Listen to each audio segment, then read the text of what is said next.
Still think the UK isn't powerful anymore? Think again. The United Kingdom may look small on the map, but its military power reaches around the world.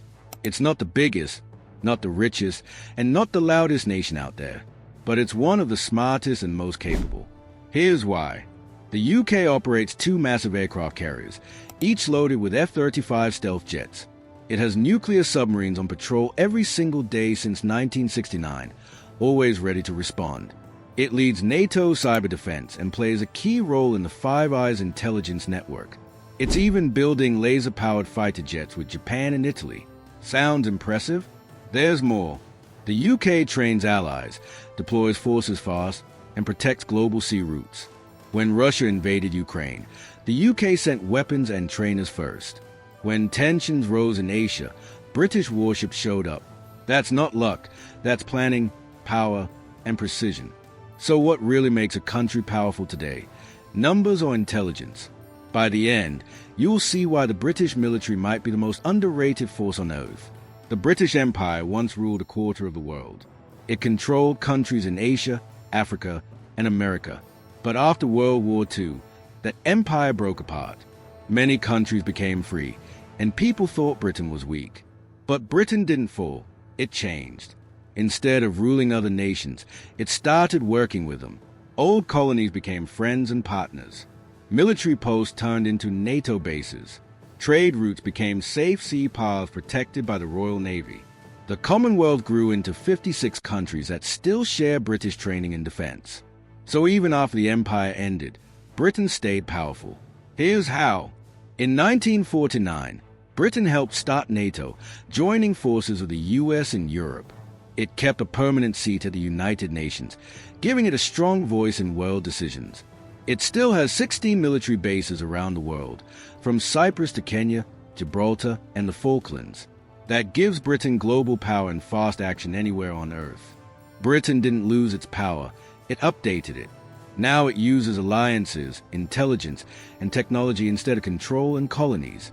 It may be small, but its influence covers the world.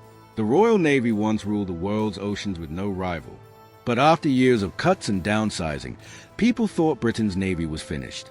Then came the Queen Elizabeth-class aircraft carriers, and everything changed. These ships are not just warships. They are floating air bases that can project power anywhere on Earth.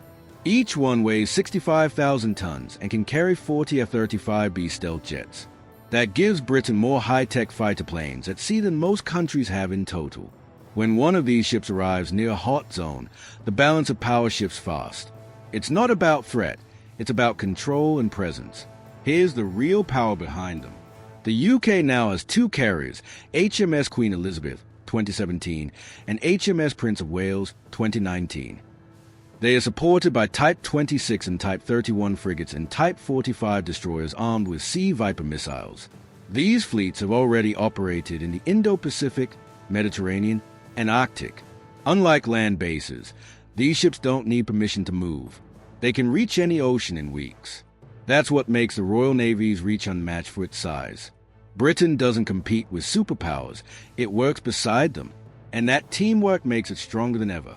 Since 1969, the Royal Navy has always had one nuclear submarine at sea, armed, hidden, and ready. It's called the Continuous At-Sea Deterrent, and no other European country has ever matched it.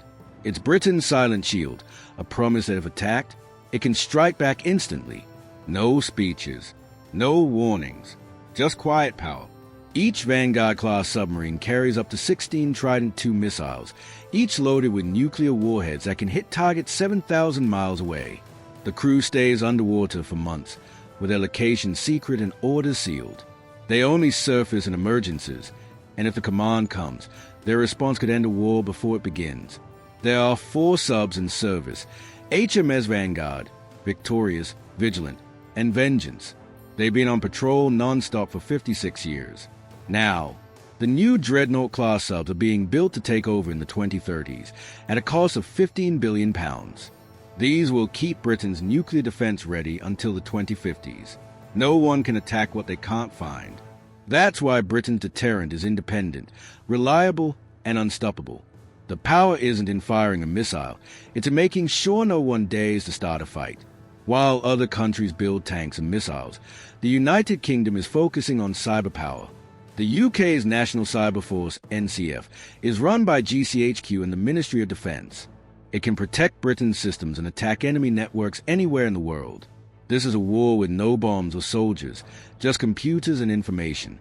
The UK can shut down power grids, jam enemy signals, or confuse satellites without firing a single shot. That's what makes cyber war so powerful and dangerous. Behind it all are the UK's three main spy agencies, MI6, MI5, and GCHQ. They gather secrets, stop attacks, and watch what's happening across the world. Britain is also part of the Five Eyes alliance with the US, Canada, Australia, and New Zealand. Together, they share intelligence in real time, giving Britain access to global information. If something happens anywhere on Earth, London knows fast. In the Russia-Ukraine war, British intelligence helped Ukraine see Russian plans early and prepare in time. No soldiers, no missiles, just smart technology. That's how Britain wins, by using brains instead of bombs. The Royal Air Force, RAF, is one of the oldest air forces in the world. But today, it's also one of the most advanced and high-tech. The RAF flies F-35B stealth jets and Eurofighter Typhoons that can fight in any weather, anywhere. And soon, it will fly something completely new, the Tempest fighter jet. What makes Tempest so different? It's being built with AI technology, laser weapons, and drone support systems. It can fire missiles in any direction and fly at speeds over Mach 5. And yes, it's being built right now. The F-35B can take off from short runways or aircraft carriers. That means it can launch from the Royal Navy's carriers anywhere in the world. The Typhoon is being upgraded with new radar and AI targeting systems for faster reactions. The Tempest program, made with Italy and Japan, will be ready by 2035. It will have AI co-pilots that help pilots make instant decisions in battle. That's how Britain is keeping its edge, by being smarter, not bigger. The RAF doesn't try to match other countries in size. It wins by using better planes, better pilots, and better technology. And that's how Britain still rules the skies. The British Army is smaller today, about 75,000 active soldiers, down from over 150,000 during the Cold War. Some people say it's too small or underfunded, but that's not true. Modern wars aren't about size anymore. They're about speed, training, and technology. And in those areas, the British Army leads the world. So how does a smaller army stay so strong? It doesn't invade countries. It stabilizes and supports them. It shows up fast, works with allies, and gets results before others even start. In Iraq and Afghanistan, British troops spent years fighting and training local forces. In Ukraine, they trained over 30,000 soldiers and sent Challenger 2 tanks and Storm Shadow missiles. In Europe, they lead NATO battle groups in Estonia and Poland to stop Russian threats. If you did, make sure like and subscribe to our channel for future updates. See you in the next video.